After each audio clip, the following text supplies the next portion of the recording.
Éamon was a huge part of the Irish News family, and Éamon was loved by staff here, he was loved by our readers, and he's also a close family friend. When you think of Éamon, you often think about his great writing and so on, but I always just think of his wonderful voice, his ability to tell stories.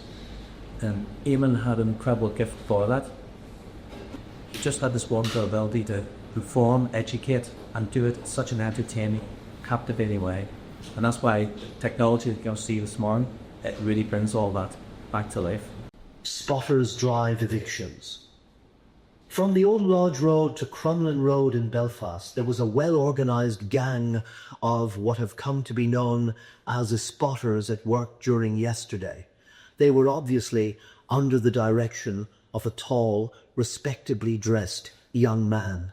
This individual had evidently possessed himself of all the necessary details for the locating of Catholic houses. When Jim first suggested to use AI, I'm not going to tell you a lie, I was nervous, I was scared, you know, and then I had met so many people who had said to me that they loved Éamon's voice. And it was actually down in the meetings at the DFA, there was a group of women, and when I said, talk to them, do you know my husband Éamon?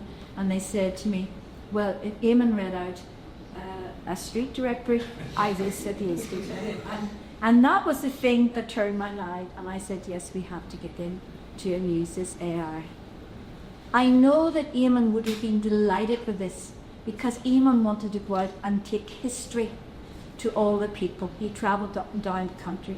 Now he's doing it again.